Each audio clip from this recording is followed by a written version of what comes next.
Europe tsaka sa Canada o sa US. Iba-iba. Ibang-iba talaga sa Middle East. Kaya yung mga nagsasabing mahirap sa Middle East, malaking kagandahan buhay pa nga sa Middle East. Oo, tama. Ipon, kung mapag-usapan ipon, pre. Makaipon ka talaga. Oo. Makaipon ka. Kasi multicultural naman to eh. Yun naman talaga yung ano ng Canada eh. Baga, yakapin mo na kung nasa ka. Yakapin mo na. Yakapin mo na. Sila na magre-renew sila. Oo, ayun. Oo, isa pa yun. Yun talaga, wala kang isipin. Isa pa yun. Ikaw na lang kung gusto mong magtatagal sa company. Oo, isa pa yun. Yun talaga yung pagkakaiba. Guys, magandang hapon sa inyo, no. So, ito kasama natin si guys, si Daniel. Yan. Si Daniel na galing Europe pre, no. Iyo, wait lang. Galing Europe, no. Yan, galing siyang Europe, guys. So, guys, tatanungin natin si Daniel, no. Kung ano ba ang pinagkaiba ng Europe dito sa Canada, no. So, tanungin natin siya, guys. Actually, surprise to. Wala siyang ka-idea na interview natin siya. Pre, ano bang pre? Sang bansa sa Europe, pre? Malta. Malta. So ngayon, guys, at andito na kami sa Canada ngayon. Kailan ka nagpunta rito, pre? November. Last year, no? Anong masasabi mo, pre, sa Anong malaking pinagkaiba ng Europe dito sa Canada? Unang-una, pre, yung yung trabaho ba, pre? Anong trabaho? Trabaho, madali lang ang trabaho dito kumpara sa Europe. May pagka-similarity pero yung dito sa Canada, wala talaga kasi kaya natin dito. Oo. Madali lang ang trabaho. Kakayanin mo ng trabaho. Lalo na pag nanggaling ka sa mga iba pang Middle East, gano'n. Pagdating mo dito sa Canada, kahit anong sinasabi nilang mahirap, kaya dito. Ang pinagkaiba rito, yung status talaga. Status, no? Sobrang talaga yung pinaka dito. Parang minsan mag-worried ka eh. Oo. Meron talagang magkakaroon ka ng feeling mag-worried. Siyempre, ano mo na sa taas yun. Ano mo na sa taas na siya naman bahala, no? dito. Guide sa atin dito. Kasi hindi ka naman dadalhin dito ng ng walang purpose, di ba? Totoo, tama. Iisipin mo, dati nasa Middle East ka. Napunta ka naman ng Europe. Ngayon, nandito ka naman sa Canada. Purpose, kaya ka nandito. San sa pre? San sa Middle East? Dati galing akong Dubai. Dubai, 7 years ako yun. Doon, kaya nga yung sinasabi nilang trabaho dito mahirap. Wala na dito. Sisiw na, no? Pag galing ka Middle East, no? Kaya nasisiw. Parang sige, wala na sa atin yun. Parang kaya na natin. Normal na, no? Talaga tayo sa yung tinatawag na yung word na hirap talaga. Para maglilinis ka, yung talaga yung ordering talaga, sobrang takpuan. Yung tipo, pahinga mo lang yung ihi ka, tsaka yung Ihilang pahinga, no, pre? Dito, wala. 2 days day off ka pa rito. 2 days day off, tapos 8 hours working hours ka lang talaga. Minsan nga, hindi pa nakukuha yung 8 hours eh. Pagka konti tao, syempre, mahina yung business. Sabihin, cutting hours. Minsan 7 hours, 6.5, mga ganyan, mga ka-time ka pa. Yun ang difference talaga sa Middle East kasi walang ganun eh. Talagang whole ng schedule mo in a month, ganun talaga. Saka sa 1 month, kung ano yung pinirma mo kontratang sahod, yun ang makukuha mo. Dito, pabago-bago yung magiging sahod mo. Depende yun sa magiging working hours mo, kaya yun ang pagkakaiba talaga. Ganun din naman sa Europe. Sa Europe may malakas na oras. Ang kagandahan lang doon, talagang pwede ka mag double job, triple job as long as kaya ng katawan mo. Sa Europe, no? Kasi pag nag-winter naman doon, yun din talagang mahina yung oras. Pero hindi ka naman magiging parang zero.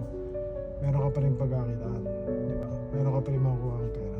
At pagdating pre sa sahod. Sahod. Anong pinagkaiba ng pre? Dito kasi ang sahod dito Europe. Sa Canada. Di ba?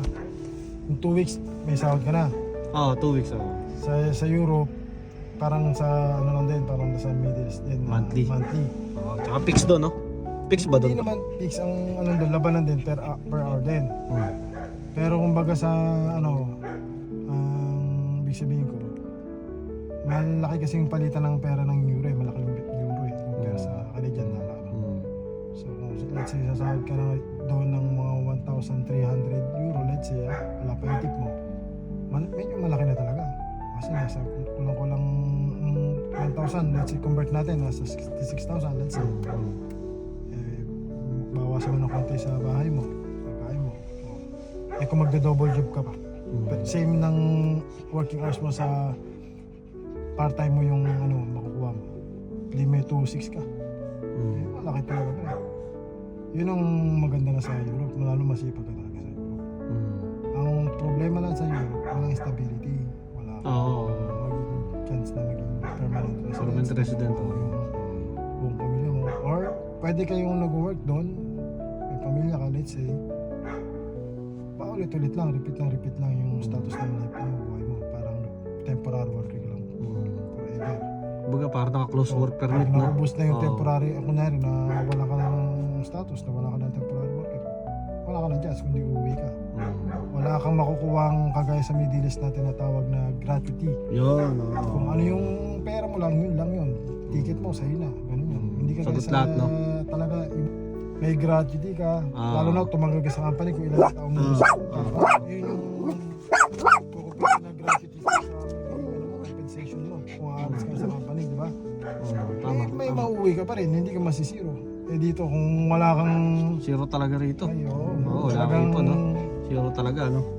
So totoo lang, mas mahirap ang buhay dito sa Canada. Kumbaga, sinasabi nila pre na masarap or maganda sa Canada. Maganda sa maganda. Lalo sa picture, di ba? Maganda sa magiging future, hindi sa sarili mo. Oo. Maganda sa magiging picture para ng mga pamilya, gano'n, lalo ng mga anak, di ba? Oo. Tapos yung benefits talaga yun ang maganda rin. Oo, yun. Kunyari, hospital ka. Tama. Kunyari, yung anak mo, libre yung pag-aaral, yun o. Tama. Yun ang kagandahan talaga, number one yun. Pero pagpapagura mo naman, tsaka kinakaltas Kumbaga, dadaan ka sa butas ng karayong muna, no, pre? Bago ka maabundigay siguro dati, noong no? panahon siguro noon na year 2000. Totoo. Kasi ngayon, Tama. 2025, 2026 na next year. Tama. Kaya medyo talagang hindi mo masasabi. Parang nandun yung word na medyo mahirap. Eh ano naman pre ang may advice mo pare sa mga gustong magpunta rito sa Canada na mga nasa ibang bansa? Ako yung mga advice ko sa kanila. Advice, marami naman siguro nagsabi na ng ganito yun na alamin mo muna yung bansa na pupuntahan mo. Number one yun. Kung ano yung magiging life mo ron, ano yung magiging trabaho mo ron, ano ba yung status na magiging nangyayari sa'yo ron, ano bang goal mo, ba't ka pupunta sa bansa na yun. Yun yung pinaka number one yun. Tapos number two, yung pag nandun ka na sa bansa na yun, huwag ka nang susuko, laban ka na. Kasi hindi ka na nandito na walang dahilan. May purpose ka na eh. Tapos yung pangatlo, yung pinakalas, laban lang, tuloy lang. Laban lang, dito na no? Kasi ano yan, dinala ka na rito ni Lord eh. Di ba? Hindi ka naman makakapunta sa bansa na walang dahilan. Ba't ka na dinala ni Lord dito? Purpose yun yung purpose mo. Mayroon ka na magiging ano nun. Yun yung magiging ipagpipray mo palagi. Goal mo na gusto mo kunyari, gusto mo nandalin yung pamilya mo. Yun. Tsaka maging stable ka lang. Yung number one, maging stable na kayo dito. Stability mo na rito na magiging mindset mo, magiging part ka na rin ng Canada. Kasi multicultural naman to eh. Yun naman talaga yung ano ng Canada eh. Kumbaga, yakapin mo na kung nasa Canada. Yakapin mo na. Hanggat kayang diskarte yan. Di ba? Yun yung magiging ano mo doon. Sa isipan mo na magiging part ka na ng Canada kasi dito.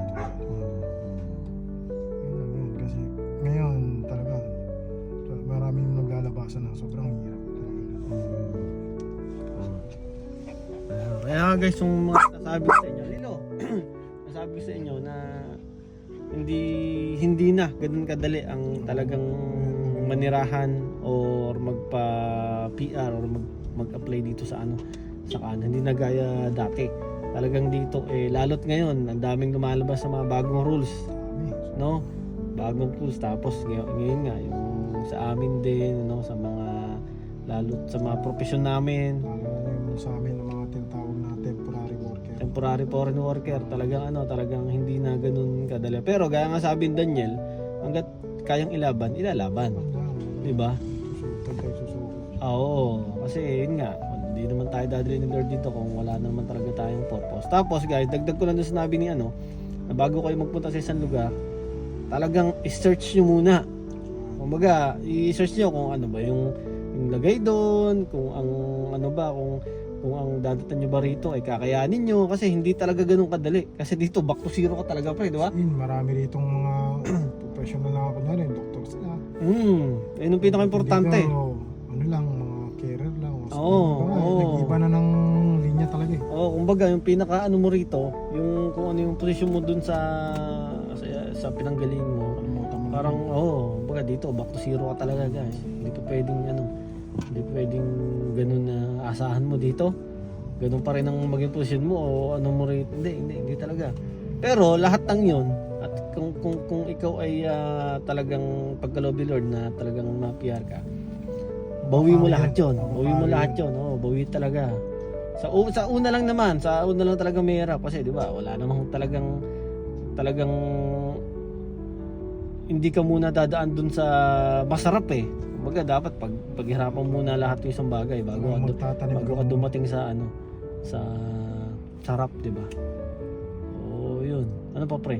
Ano pang may advice mo sa mga ano? Ang mga sinabi natin nung nauna, talagang iba na yung ngayon eh, yung status ngayon dito sa Canada eh. Talagang na yan dito. Given na, no? Given na, kailangan lang lumaban ka, magpakatatag ka. Kasi madami ritong yung nawala na sa sarili. Tama yan. Tama. Mukuna sila sa buhay nila, yung iba nagiging nagiging homeless. Tama. Dami niyan. Dami. Homeless. Parang may isip ka na ba't nangyari sa buhay nila. Siguro dahil na hindi nila na pagandaan eh. Na ganun pala yung pupuntahan nila bansa. Kala nila yung, okay ka na. Kunyari, let's say, kagaya kaya ko dati Middle East. Iba ang buhay talaga ron. Kasi dun, provided ka ng employer mo ng bahay. Transportation. Food allowance. May food allowance. Tapos ang doon, patatapos mo na kunyari kontrata mo, parang minsan hindi mo naiintindihan kasi hindi ka pa nagsasabi, sila na magre-renew sila. Ayun, isa pa yun. Talaga wala kang isip. Isa pa yun. Ikaw na lang kung gusto mong magtatagal sa company. Isa pa yun. Yun talaga yung pagkakaiba. Hindi Kaya gaya. yung mga nasa Middle East, maswerte pa din kayo. Tama. Nararamdaman namin ngayon yan kasi kami nanggaling dyan, tapos kami dito na. Iba ang iba. Iba. Iba talaga. Sobra. Tsaka yung dagdag ko lang doon pre, yung pag-renew ng kontrata. Okay, minsan sa Middle East kasi hindi ka na tatanungin, automatic renew ang kontrata mo. Minsan nga hindi ka na pipirme. 'Di ba? Automatic malaman mo na, renew na pala sa system yung kontrata ko. 'Di ba? Pero dito, sa nga nangyari kasi sa ngayon dito, ito yung realidad talaga. Okay na nangyari dito. Dito, okay, i-issuean ka ng job offer ng company mo or ng employer mo. Okay? I-renew ka. Okay, i-issuean ka ng LMIA. Ngayon, ang pinaka medyo nakakakaba doon is kung aprobahan ba ng gobyerno yung work permit mo. 'Di ba? Hindi gaya sa Middle East pre, automatic renew. Kahit ilang beses pa nila. Kahit ilang beses. Kahit ilang ulit sila kumuha ng foreign worker. Dito talagang sa ngayon medyo May bilang mo talaga. Medyo mahigpit na talaga Buti rito. Medyo okay pa nga dito sa area natin eh. Kasi hindi tayo totoo. hawak ng tinatawag na yung Metro Banco. Tayo kasi nasa Fraser Valley tayo eh. Iba yung natin. Medyo may chance pa talaga tayo. Ayun. Kaya lagi namin pinagpe-pray na sana talagang malagpasan namin yung mga ganitong pag-isip kasi talaga nakaka-stress guys. Kumbaga araw-araw mo isipin paano na yung status namin. Pero sa ngayon, imbis na mag-isip kami or magpaka-stress kami kasi enjoy na lang. Kasi baka mas lalo pa kaming may stress kung araw-araw namin isipin, magkasakit pa kami. Di ba, ang talagang pinakamahalagang puhunan natin is yung syempre kalusugan natin, lang naman natin. Di ba? Kaya yun, kapit lang, no? Trials sa amin ni Lord yan eh. Tama. Yun lang, patuloy na pinagdarasal, kapit lang kami, siya na ang bahala. Di ba, hindi na problema kasi siya ang talaga eh. Siya na nakakaalam na lahat ng nangyari. So, yun. Canada is Canada. So guys, yun lang ha. Yun, ito si Daniel. God bless you. Galing yan. Europe, nagtrabaho sa Europe, sa Dubai, sa ba nagtrabaho pre? Qatar. Qatar, yun. Dami na rin experience niyan sa pagiging kusinero, chef. Buhay Yan. namin, Yan, chef. yan. Okay, yun lang ha. Oh, Okay, ingat kayong lahat. God bless you all. God bless. Peace out.